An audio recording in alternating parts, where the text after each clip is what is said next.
It's officially been 2 years since I released my first video on this channel. When I first started making stuff, I never made it with the belief that people would actually watch it. I just had an idea in my head that I needed to get out and wanted to have fun while doing it. So imagine my surprise when a video, not in my usual style at the time, got a bit of traction.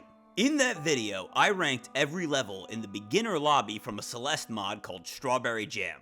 This was the video that encouraged me to keep going, to go beyond what I had initially planned for this channel. Some ideas were successful and some weren't. Someday someone will watch you. But no matter what, that Celeste video has remained my best performing video by a wide margin. So nearly 2 years and over 14,000 views later, I figured it was finally time to make something that people have been asking for and something that I've been promising for a very long time. With that said, for everyone that watched that first video, for everyone that watched the rest, and for everyone that just stumbled upon this one, this is every level in Strawberry Jam's intermediate lobby, ranked from least favorite to favorite.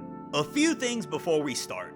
Don't forget that this list is solely my opinion. You are allowed to disagree with me. I only ask that all your hate goes to the comments so you can give me some engagement. Also, on that front, let me know if I make any mistakes. I actually appreciate it when people point those out to me. And last, if any of the creators of these levels ever see this, know that even if I don't say the most kind things about your level, you will forever be more talented than I am, and if I say something wrong about your level, let me know. That actually happened last time, and it still blows my mind. With all of that said, let's get started. Number 18. Vertigo. Why did I tell myself to try and be more positive this time? You know, I'm gonna get it all out on this one. Vertigo is without a doubt the worst level I have played in Strawberry Jam so far, and I mean that with my entire being. Last time, I gave Potential for Anything a lot of credit for being an upside down level that is not confusing to play. This is the complete opposite end of the spectrum. It's an upside down level that I could just never get the hang of and is confusing as hell. Vertigo contains these gooey looking areas that will either teleport you if there's a line coming out of it, or flip everything if it's not connected to another one. The biggest issue by far with this mechanic is that the flip happens instantly. There's no screen effect or anything. You touch it and the entire level is flipped on its head. That's disorienting enough on its own, but when you're flying through a screen and all of a sudden the controls flip too? Yeah, that's kind of an issue. The only screens where this wasn't a problem for me is the ones where the flip happens when you grab a wall, but even on those, this gimmick was just not fun for me in any way. Maybe if there was like a second long effect before the flip happened, I could stomach it a lot better, but as it is, I can safely say that none of my deaths in Vertigo felt fair, and that is the least that I expect from any Celeste level. Couple that with the fact that this is the only level that made me want to throw up a few times because I actually got motion sick while playing it, and I have no shame putting it at the bottom of this list. Number 17. Pointless Machines. Puzzles. My old nemesis, we meet again. The only thing keeping this one above Vertigo is the fact that I didn't want to literally throw up while playing it. Only figuratively. Nah, I'm just kidding, but seriously, I did not like this one. I'll definitely give it credit for the concept though. In this level, you need to dash in the correct sequence in order for the path to the next screen to open. Ugh, god damn it, I suck so much. The intended way to play is to memorize the sequence, or just write it down, but they do have an option to have it in the upper left corner of the screen. You even have a lot more dashes at your disposal. It's a very unique concept that unfortunately doesn't work for me for a couple of reasons. Messing up the dash sequence has such a harsh penalty, as the minute you make an incorrect dash, you have to start over from the beginning. To me, one of the best feelings in Celeste is when you make a mistake, but find a way to recover, and this just takes that away from you completely. If this concept shows up again, I'd let the player make one mistake before resetting the sequence. Also, sometimes the dashes that you're asked to do just skew so far from common sense. And if you say they did it to make it difficult because it's a red, sit down and shut up. That's not a valid reason. It'd still be a red without it. If you want us to dash in a specific order, that's fine, but at least have it make sense. I'll admit though, that one might just be a me thing. I may be the only one that thinks these dash orders don't make sense. But the biggest problem to me is that I just didn't think this was fun. I don't like having to memorize these sequences. I just don't.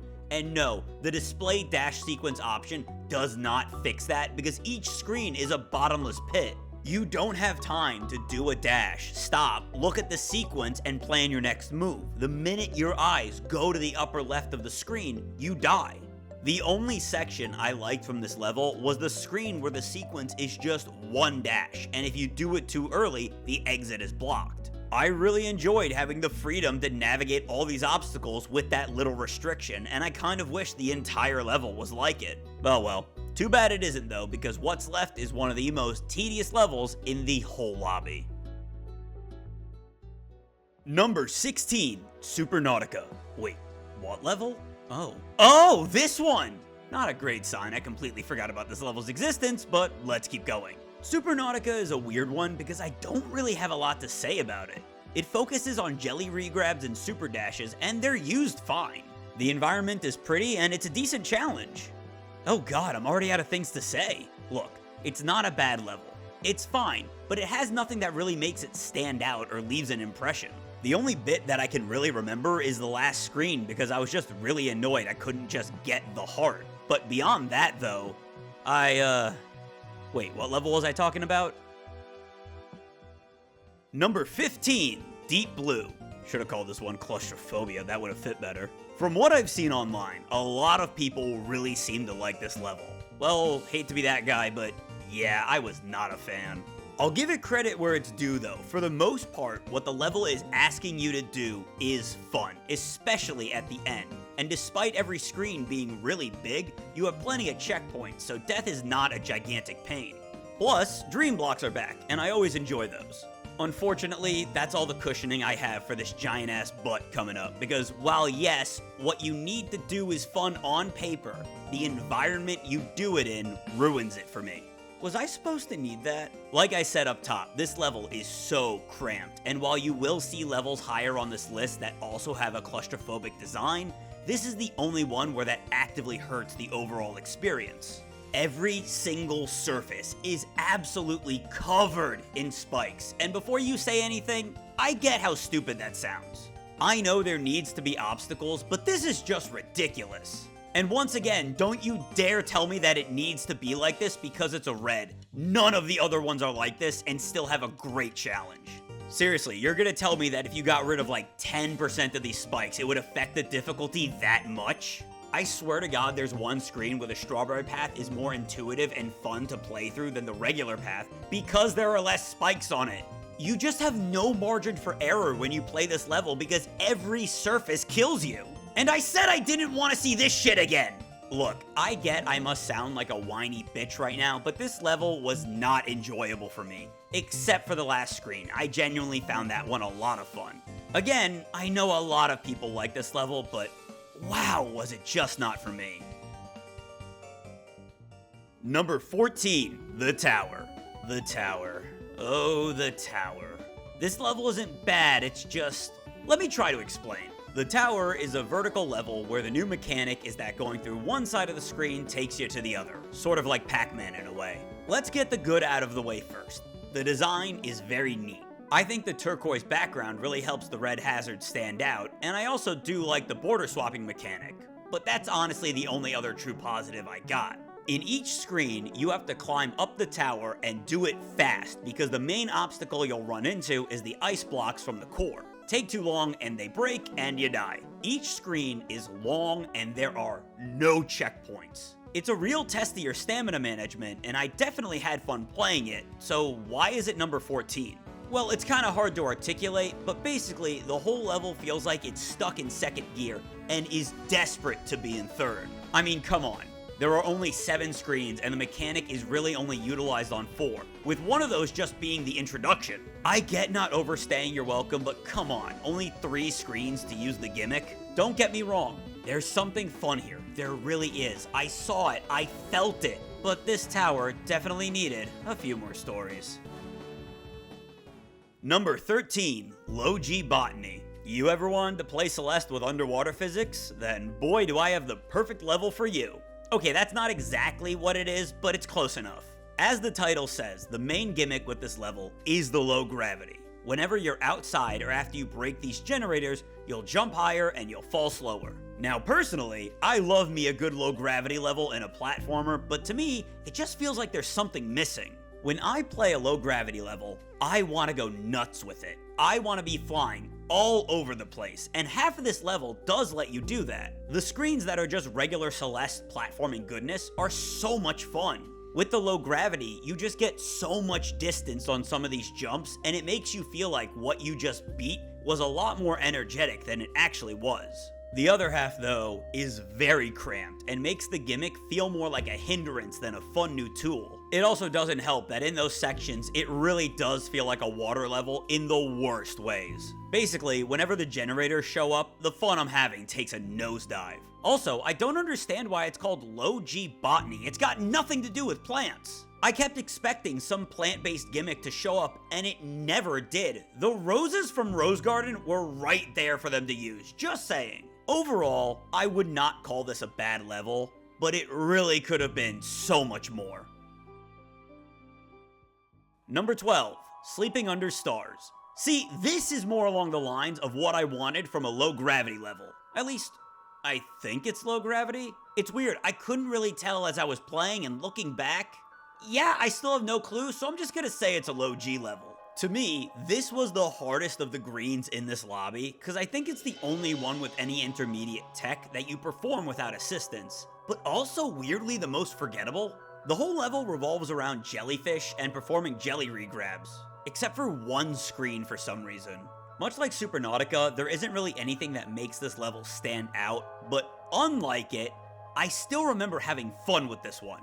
Yeah, it's basic and simple, but it's still fun and not overly frustrating. Once again though, I feel like this level is kind of held back by the low gravity. While yes, the screens do let you take advantage of it, I'm starting to think I'm just not a fan of this mechanic in Celeste. If it even is there, can someone tell me if I'm right or not? I genuinely cannot find an answer anywhere online. Sleeping Under Stars may not really stick with you after the end, but it's definitely a good time while it lasts. Number 11, Frosted Fragments. I had a really hard time figuring out where to put this level. On the one hand, it is very good, but on the other, it just feels very straightforward and doesn't give me the wow factor that I've come to expect from Strawberry Jam.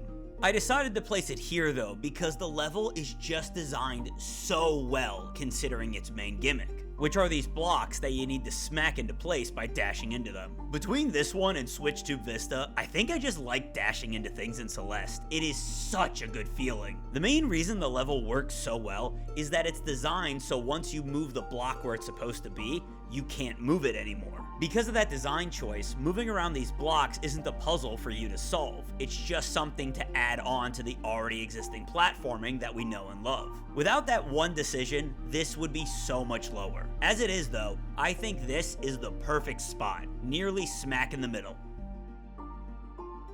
Number 10, Temple of a Thousand Skies. Like Frosted Fragments, I had a hard time figuring out how I felt about this one too. This is absolutely one of the most beautiful levels in the entire lobby, but it's also the one that made me the most unexpectedly frustrated. However, when I look back on it and replayed it to get all this footage, I don't think the frustration is the level design's fault. Let me try to explain. The main goal of this level is to hit 4 switches and clear the way to the end. No new mechanics here from what I can see, it's just classic Celeste. Like I said, this is one of the best looking levels in the entire lobby. I really love how the sky changes when you go through the dream blocks, and with the exception of the wave dash and the bubble dash, the platforming is very standard. So what was it about this level that made me so frustrated? Well, it was just how simplistic the platforming actually was. I started to feel like such an idiot when I kept dying to simple obstacles, and the calming music did not help.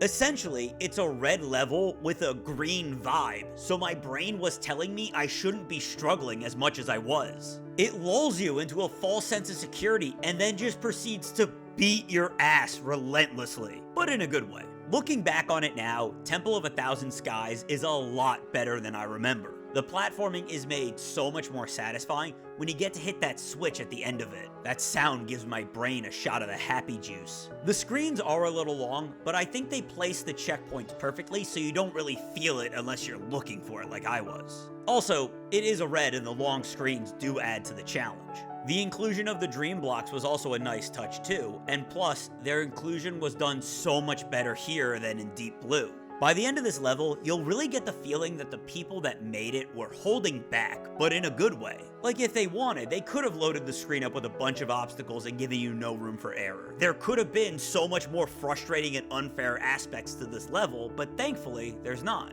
It's a true test of your platforming skills wrapped in a pretty package, and hey, that seems like classic Celeste to me. Number 9, Construction Conundrum. Something that I was looking forward to before playing this lobby was the possibility that mechanics from the beginner lobby could be expanded and improved. Unfortunately, I think this is one of only 2 levels that do that, but I am glad they picked the mechanic that they did. That being the double jump crystals from Over the City. Back then, I said it was a great addition to the overall moveset, but did not work as a replacement for the dash.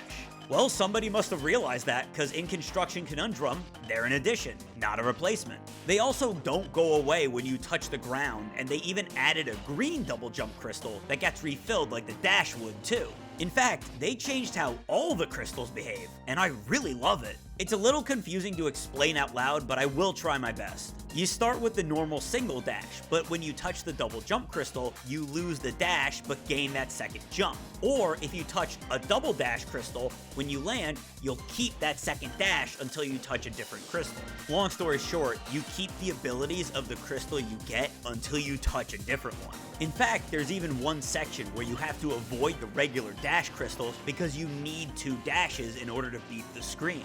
Throughout the level, you'll be swapping through these crystals constantly, and it feels so good to pull off. Again, the reason that they work so well in this level is because the crystals extend your moveset instead of replacing something. Oh god, I haven't even mentioned the blocks that move on a set path after you dash into them. Those are pretty cool too. Everything in this level just works to create a very cohesive and engaging experience. Well, engaging up to a point. This is by far the longest level in the lobby, and oh god, does it feel like it. This is the only level in the lobby that was so long, I actually found myself saying, when is this going to end? Hell, even Madeline gets annoyed at how long it is. I really think I would have placed this a lot higher if it ended 3 or 4 screens earlier. It's also way too stingy with its checkpoints. I swear, I feel like some of the reds penalize me less for death than this one does. It feels like the lack of checkpoints is really the only reason this level is a yellow, because beyond that fact, it really wasn't that bad. Still, it was so nice to see something I wanted improved actually get the improvement. Number 8, Pufferfish. I'm keeping that in. Pufferfish Transportation Co. or Company. Fun fact, this one is actually lower than I thought it would be. My initial playthrough of this lobby was before the beginner lobby video even came out, and I remember being in love with this level. I even had this at the number 2 spot initially, so imagine how I felt realizing that this one just didn't live up to my own hype. Once again, we have no new gimmicks in this level, but they do remove holding away from the pufferfish, giving you extra distance, which I do appreciate. As a red, this level is already hard enough on its own, so removing that little feature was just nice of them to do. I also really love that since this level is supposed to take place in a house, as you go through, the design changes. You start in the main area, then move to what I think are the bathrooms, and then you go out into the yard. It really makes it stand out because I think it's the only level where the whole aesthetic changes as you go through. Then there's the dialogue. The story itself isn't really anything that stands out, but the dialogue is so charming and funny. When I found that first strawberry, I was so not prepared and genuinely laughed out loud. The platforming is also a lot of fun. I always loved the pufferfish, so having a full level dedicated to them should have been right up my alley, and for the most part, it is. Flying through the air is just so much fun, and it kind of gave me Strawberry Orchard vibes, for the most part. So, why is this not higher? Well, 2 reasons. 1, it is way too short. If you ignore the strawberries, then it's only 11 screens, and they aren't very long. Again, a running theme in this lobby, it seems, I wanted more. 2, and most importantly, I consider 5 of those 11 screens to be puzzle screens. God damn it. Alright, I should probably explain. The reason I don't like puzzles in Celeste is because even with the telescope, I can't figure out what I'm doing. There are so many moving parts that looking at it stationary doesn't help, and I can't focus on solving it when it's all in motion. Plus, when you screw up a platforming level, you can pretty much tell instantly what you did wrong. With a puzzle, I have no clue what I did. It could be like 5 different things. That's especially true with this level, and it's the only other one besides Pointless Machines that I had to use a walkthrough to beat. If it wasn't for those 2 things, it would be in the number 2 spot, no joke. However, the positives do far outweigh the negatives, and the good will stick with you long after you forget about the bad. Number 7. Infiltration. If you asked me when I first played this lobby where this level should go, I would have initially said closer to the bottom. Well, I'm glad I didn't make this video then because this was so much better than I remembered. It's a unique concept for a level. In this one, Madeline is a spy trying to infiltrate a facility. There are 2 new additions here in the form of the colored lasers that move the platforms of the same color and the dash crystals that slow down time until you use them. Speaking of the dash, you don't have one unless you use one of these crystals. Annoying at first, but it honestly works because of the level's design. By limiting the dash to these crystals, not only do you know exactly where you need to use one, but also they're more precise because of the slowdown. It all comes together to give you this Mission Impossible feel that works really well. It's weird, but this level is actually at its worst to me when it tries to feel like normal Celeste. Flying around feels frustrating because of the cramped environment, and I wish they didn't have those screens because in here, those are actually the ones that feel out of place. It's so weird, this level somehow makes the parts I normally don't like fun, and the parts I do like not fun. Also, there are enemies, but they don't really add anything. You could take them out and lose nothing. It's an overall interesting concept that really accomplished its mission and snuck its way into the number 7 spot. Number 6, Fifth Dimension. Best way to describe this level is what you'd get if Soap and the Squeeze had a baby. Basically, each screen is full of those pixel perfect gaps that you need to navigate through with the help of the bubbles from Soap, which many of you, including the creator of Soap themselves, pointed out do act differently than regular bubbles. I really enjoy the overall design of this one. It feels very cramped and cluttered, which I usually don't like, but it absolutely works in this one. I think that's because of how fast it all happens. See, each screen has one area of solid ground, so the minute you start, you cannot stop, which in a cramped level is usually a bad thing. I see you hiding over there. However, that's where the bubbles come in, the true hero of this story. They are everywhere and take a lot of frustration out of the equation. I know it doesn't seem like much, but that brief window you get before the bubbles move gives you some much needed breathing room from the relentless speed. Also, because the bubbles only let you move in 8 directions, you're never really gonna die because of the small gaps. It's just a very well thought out and put together level that gets the adrenaline pumping and ends just before it overstays its welcome. Number 5, Honey Zip Inc. Not really sure why Honey is involved, but definitely not gonna complain because wow do I like the look of it all. I'm starting to realize that I just really like an urban or factory setting in Celeste art style. They always use such good colors whenever it's busted out. Despite what half the name says, Honey does not play that big a role in this level gameplay wise beyond being an obstacle and recolored bubbles. I think at least. I've made that mistake before. I was honestly kind of hoping that the bouncy dream blocks were gonna reappear, but not yet. Maybe someday, my love, we'll meet again. The real main gimmick and the star of the show here comes from the second half of the name, zip lines. You can grab onto the handle and move on your own. You got full control when you're on these things. As the level goes on though, you start to use them to fly around the screen. The zip lines are very weird to me. Usually, I love a mechanic that involves you going nuts, but the zip lines are a different story. See, I think I actually preferred when you go slower with them. Not that flying around isn't still fun, it totally is, but I just feel the screens where they give you full control over the zip lines are more unique than the fast ones. They gain momentum, so when you build up speed and let go of the handle, it keeps moving, leading to some fun platforming challenges. But when they're used for speed, I had a really hard time figuring out the timing when grabbing the zip lines. But I don't know if that's a me thing or everyone else had this issue. Even if it is a me thing, I still don't think it's a plus when it comes to the level, cause I feel like the moving platforms from chapter 1 could have served the same purpose without the weird timing issue.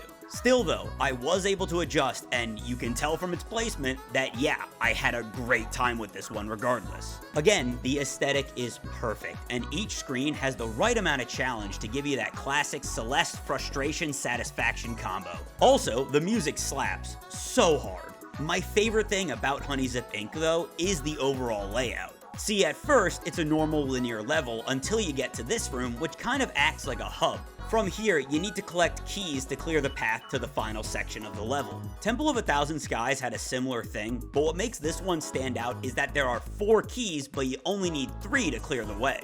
That means this is the only level where you have options for how to beat it, and I absolutely love that. Is the mechanic a tad clunky? Yeah, but only for half of it. Even with that clunk though, this level is sweet, delicious goodness that, like its namesake, never spoils. Number 4, Sea of Soup. I like the pretty colors. The best green in the intermediate lobby, Sea of Soup is one of the most surprising levels I experienced during my playthrough. Mainly because, despite the aesthetic, I thought this was going to be really boring. At the start of the level, they mentioned that it was designed to be played dashless, and my heart just sank, but I'm so glad that they turned it around. These guys just understood the assignment. It seems like a pretty standard level at first, but it has 2 mechanics that make it really unique. One is the purple falling blocks, which actually go up instead of down, and the other are the boundaries that will send you to the other side of the screen, like in the tower. It's hard to describe exactly why, but when you beat a long screen in this level that has both of them, you just feel such a good sense of accomplishment. The important thing for me though is that they made this level really fun even without the dash. Turns out the solution was bubbles. Who knew? Once again, they are everywhere and basically serve as your dash for the level. It turns out they are a really good substitute. Plus, you never get your dash fully taken away. You can still use it if you want, but playing the level without it gives you a little surprise at the end. It's a strawberry. It's obviously a strawberry. The only real complaint that I have, and the only reason it didn't crack the top 3, is that a lot of the main screens can feel a bit automated because you need to use the bubbles so much. Fifth Dimension had a similar issue, but there it was kind of beneficial because it was so cramped and claustrophobic. Sea of Soup is open and big, so you feel it a lot more. I enjoyed it, but I wish I could have explored this beautiful and amazing environment even more. Also, I do wish it was longer. It has that Rose Garden feel of ending just as the real challenge begins. Even with that said, it's obviously still an amazing level. Now if you'll excuse me, I'm gonna go make some soup. Number 3, Eat Girl. It's frickin' Pac-Man, dude. One of the most visually interesting levels of the lobby, Eat Girl answers a question no one ever asked. What if Celeste was Pac-Man? Each screen, you have to hit all the switches while constantly trying to avoid the part of you. It's a really simplistic idea, and the level design follows suit. Each screen doesn't move, so you don't have more beyond what you see. And again, because it's Pac-Man, platforming is not the primary focus. Yeah, there is platforming, but you don't need anything beyond climbing walls and standard dashes. But I also wouldn't go as far as to call it a puzzle level either, because there's no real wrong order to hit the switches in. Since there's no right order to do anything in, whenever you make a mistake, the run is still very much salvageable. Every death I had in this level came from me panicking and not because of the design, and that is a huge positive in my book. It's all about constant movement and thinking 2 steps ahead in a way that you just don't get from the rest of the lobby. Because it's so different, beating each part also gives you a very different feeling of accomplishment compared to completing something in a normal Celeste level. In a normal Celeste platforming level, you feel like you conquered something. In Eat Girl, you feel like you outsmarted something. I loved it so much, and I don't really have any negatives to talk about. The only reason this isn't higher is because it really doesn't feel like a Celeste level. Hell, I'd call Dropsel more of a Celeste level than this because, again, it's Pac-Man! That doesn't detract from how much fun I had with it, it just means I don't feel like it can go any higher. Still, top 3 is nothing to be ashamed of. Number 2, Midnight Monsoon. Man, talk about unexpected. This is another example of a level that during my initial playthrough, I absolutely hated it, but after replaying it for this video, I genuinely have no idea why. Midnight Monsoon is like Construction Conundrum, but so much better and with a few more challenges thrown your way. Once again, we have the return of the double jump crystals, but now there's jellyfish and these gems that can break the red walls. This level also has the core thing of your dash not recharging when you land, but I'm not 100% sure why. I honestly didn't notice any moments that would have been different if they didn't add that in. Other than that one confusing detail, this level is deceptively awesome. I say deceptive because it looks so much more complicated than it actually is. Don't get me wrong, you need to carry the gem while juggling the jellyfish and making sure you hit the right crystals at the right time. It's a lot to do. Thankfully, due to the amazing level design, each screen is easier done than said. At any given point, you're limited in the number of choices you can make to complete each obstacle, meaning you'll never get too confused with what to do and what order to do it in. It toes the line between puzzle and platformer perfectly by not giving you 10 different moving parts, but still making you think.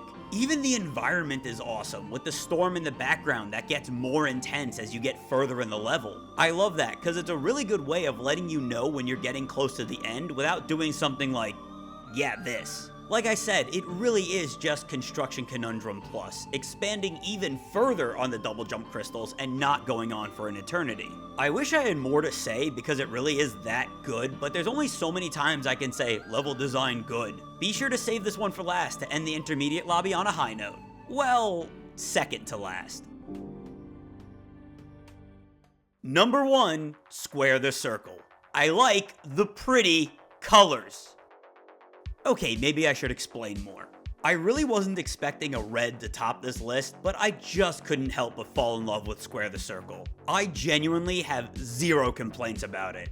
First, we got the setting itself, which you are lying if you're telling me that this is not the best one in the lobby. Sure, I love me the city vibe, but unlike Paint, which made you feel calm and at ease, the neon-soaked cityscape makes you want to do one thing and one thing only: run.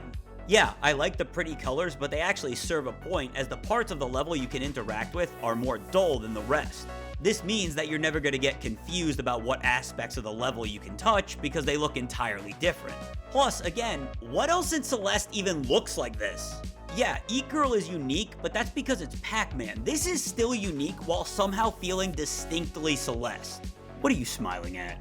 I don't really know how they did it, but somehow the neon outlines over these dark buildings still feel like a Celeste level instead of some cyberpunk homage. It's all wrapped up in the soundtrack, which brings the energy up and makes you want to keep moving. But a pretty design can only do so much. What is this like to play? Well, like Paint before it, it is perfect. The name of the game here is speed.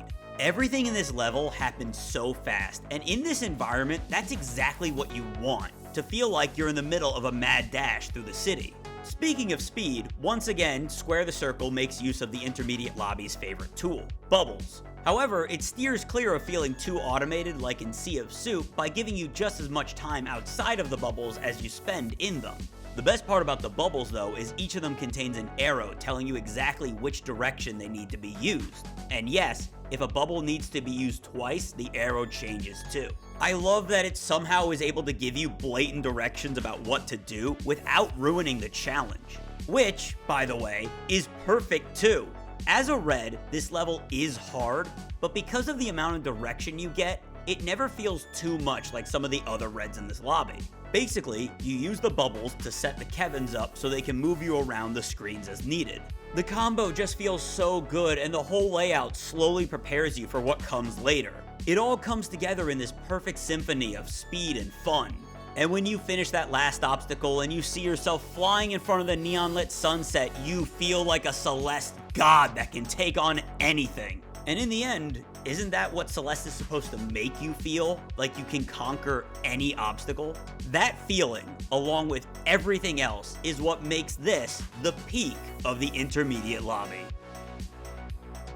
Hey everyone, thanks for watching and thanks for sticking around for 2 whole years. I know this video has been long overdue, so I really hope it lived up to your expectations. If you like what you saw, don't forget to subscribe and check out my podcast, My Parents' Basement. The link for it is in the description below. Please let me know down below in the comments if you have any ideas for what my next video should be. I do have some in the pipeline, but I'm curious about what you guys want to see from me. Alright, I'm done here. I'll see y'all next time.